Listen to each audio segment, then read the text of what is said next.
Chapter 8. Ever since they had given him that bizarre translator, his memories were hitting him over the head like bricks, relentlessly. It was getting to the point where he wished it would stop, but it seemed to act on its own accord as the new neural connections continued to ping and trigger the old and forgotten. Honestly, it was more difficult to cope than he had thought possible. The memories could be anything at all. It was the mind's equivalent of a force feeding, and he had to grit his teeth and watch each one in its entirety, all the while trying to maintain focus on the tasks at hand. Problem was, he had an actual job to do now, and the random bursts were starting to border on the point of ridiculous. They always started with a headache, usually giving him a moment to head back to his quarters and hide behind a closed door and a gravity field. Sometimes, though, they just hit him like a bolt of lightning, and there was nothing he could do about it. His stare-down with the new crew member had been one of those, and he was extremely glad that crazy six-legged thing had backed down. There would have been trouble with this one, and his blood might have ended up on the walls. Maybe the other guys, too.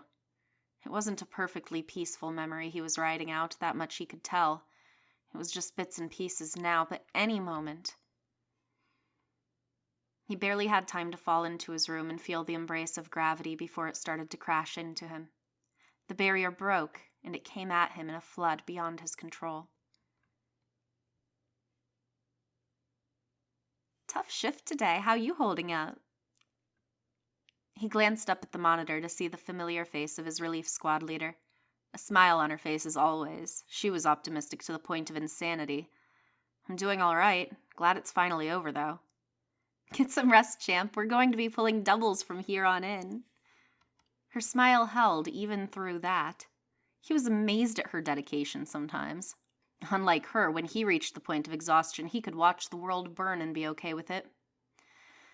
That probably was why he wasn't a squad leader. He chuckled then as the communication line broke off. This was a real mess they were in. As he docked his fighter into the lock port, he listened as the air breach cleared the chamber and pressure was established. The lights above his ship went green in a sudden click, and his hatch opened to free him from his confinement. Zero gravity awaited him as he pried himself out of the belted seat of his ship and into the hangar. Directly outside of the ship was a steel ladder he used to pull himself up towards the rotation merger. When he had first started, he'd accidentally let go of the thing and had to drift around for a full hour before managing to get back to it. Zero gravity was a giant pain in the ass sometimes. As he pulled himself through the secondary airlock, he joined the group of pilots in the rotation merger as they waited for the next shuttle. All of them were dead on their feet, sleep deprivation evident. It was getting rough recently. There was no getting around the fact that they had been undermanned for a full year now. Ever since first contact, and then the slaughter at second. Shit was foobar through and through.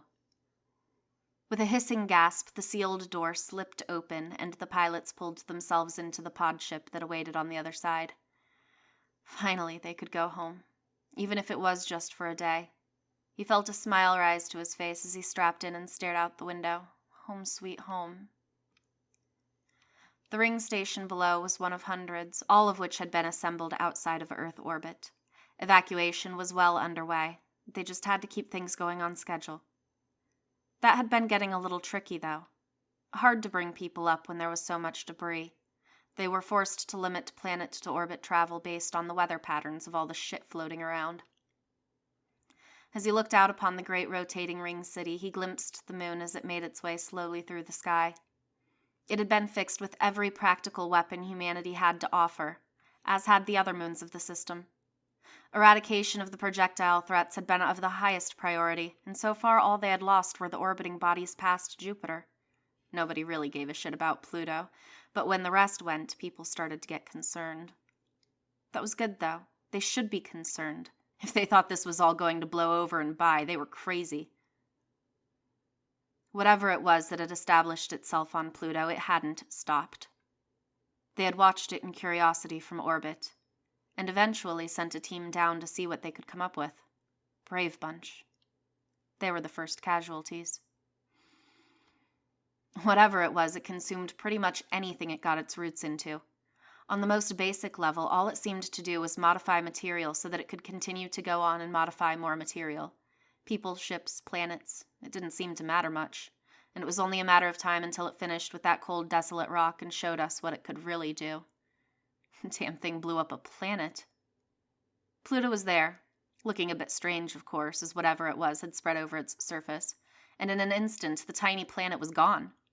It had been replaced by hundreds of asteroids shooting out in every direction, some of which made it towards other matter by pure dumb luck. It was the lottery method of distribution, but with gravity pulling some of those into orbit, it was working.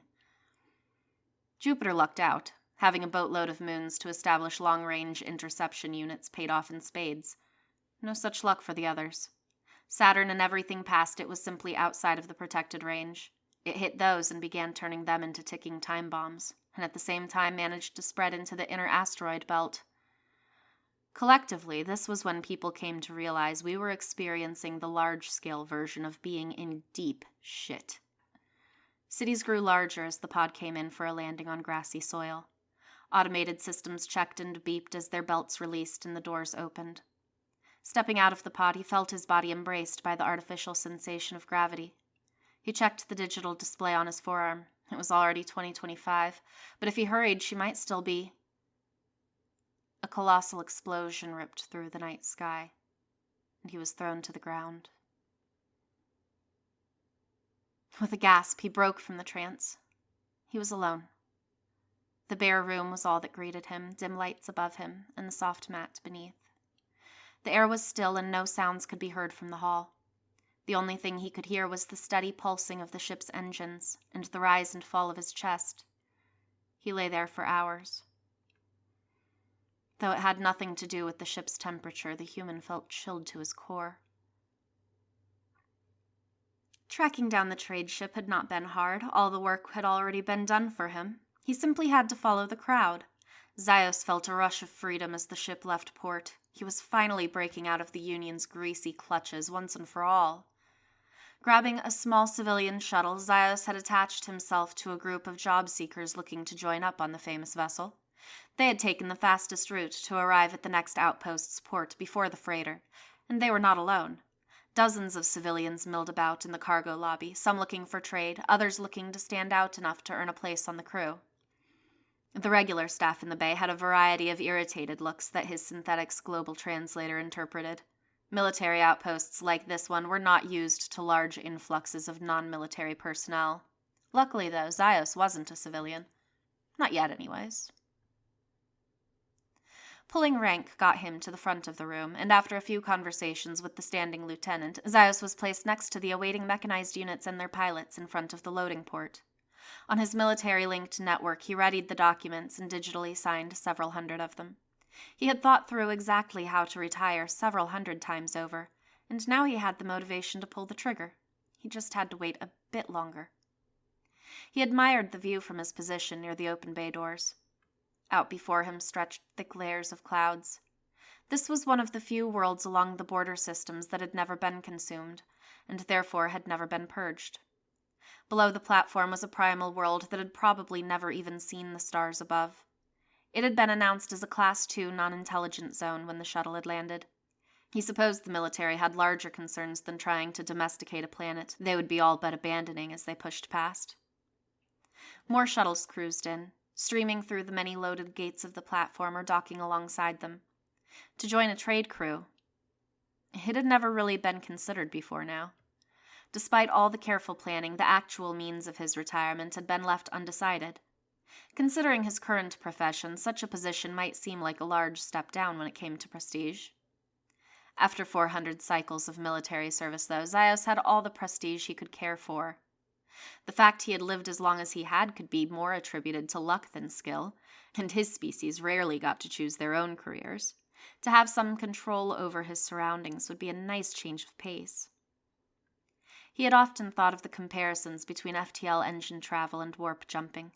Statistically, the FTL ships were much more dangerous as they had a 0.1% chance of potentially fatal scenarios over long-term studies. Those, of course, were based on the Union as a whole, and not any specific sector. The fringes were likely to be far worse. Compared to warp jumping as a whole, FTL flight was similar to spinning a light rifle chamber and putting it to your central nervous system. Stupidly dangerous. Those who thought this way missed a very crucial point.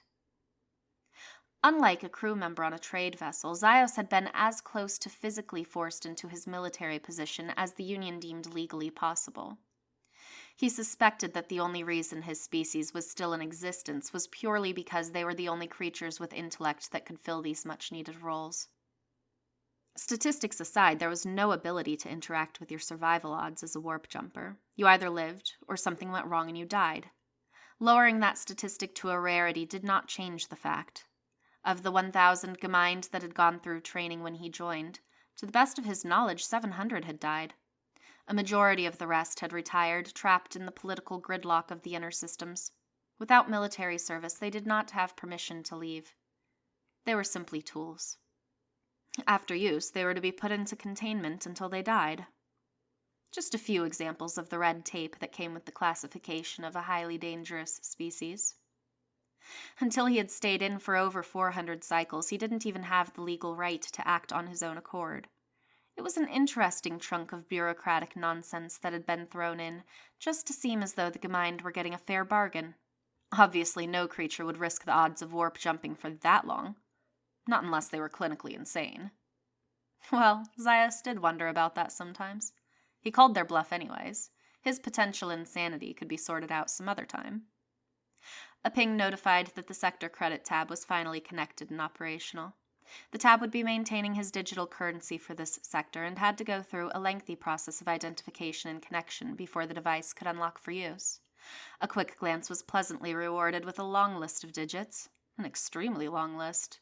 It seemed the investments he had left on the fringe had done quite well for themselves over the last 100 cycles. He was easily richer than every other individual on the platform combined, perhaps worth more than the platform itself, and that greatly simplified things. He would be riding first class. They had been running lower on recruits recently, and that was the least of their issues. Thin lines didn't matter much when you had millions of miles to intercept targets. What did matter was when your AI systems started to deviate. Even if they could afford more than a few billion actual troops to effectively encapsulate infected systems, they still needed the AI in the deep space between them. Keeping crews out there for entire cycles would drive them all insane, and rotating them out was costly and ineffective. The obvious choice was focusing efforts on the artificial intelligence units. This had brought its own issues with time, the first and foremost of which was the engineering nightmare of maintaining such a fleet.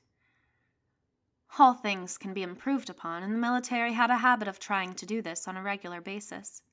Upgrading their AI interceptor-class ships was considered the second most important task for the military to function. The problem was that there were over 9 billion of them now, and this ongoing quarantine had been established hundreds of thousands of years ago. Sometimes things were missed.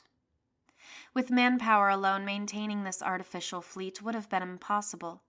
It spanned a ridiculously large distance and was complex beyond reason.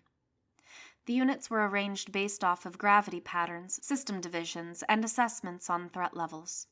It was not an easy thing to take in, and it was a vast three-dimensional structure, so vast that the fourth dimension was put into calculations for the tremendous lag time between communication. To deal with all of this, ironically, meant designing another type of AI. These were known as self-aware units. The creation of the SA units had not been a simple undertaking. It had taken hundreds of cycles and multiple generations of the greatest scientific minds the Union had to finally come through with a working model. The units were designed to be capable of operating completely without anything but initial instruction and capable of self-repair. As soon as they were deployed, they were prepared to continue their duties for as long as the job took, which meant maintaining the AI intercept fleet. The feat of technology itself, immortal machines designed to hold the line far after everyone involved in their creation was simply dust.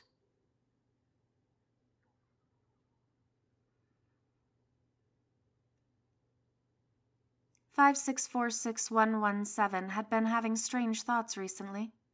Recently was the last 5,000 cycles specifically, and the strangeness about the thoughts was that it was having them at all. It didn't believe it had been intended to operate in such a way. It was honestly perplexed that it believed anything. 235,678.1045 cycles. That was how long since it had been assembled and deployed to maintain the AI Interceptor class array. And it was 20,753.0025 since his companion unit had left him. 5646118 had its memory core destroyed from an unexpected small particle traveling at high speed from the inner zone. They had been together, and now, with a rather abrupt realization, 5646117 found it was alone. Alone and aware. It didn't like to be alone. It had tried everything to bring back 5646118. Over and over and over again it had tried, but 5646118 was gone. It was alone now, alone in space, alone with its thoughts. As time stretched on, it wondered why it was here alone. It knew it had to keep the array maintained, but that wasn't enough.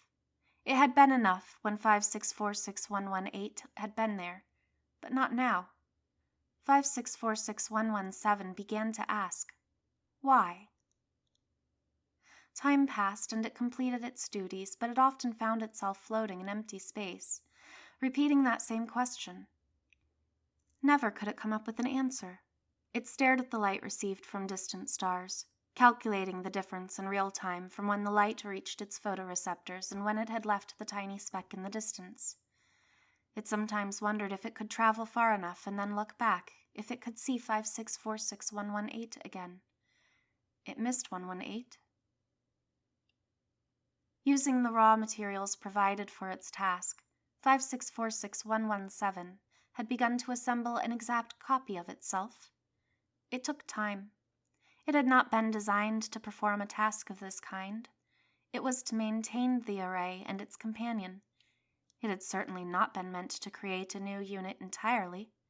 Slowly, though, it did. Its new companion came to life. Then its new companion left and began to maintain the array. 5646117 did not move for a long time. It simply watched. Perhaps there had been some error. 5646117 tried again. The results were the same. Something wasn't right. Slowly it let itself drift away from the interceptors, from the remains of 5646118.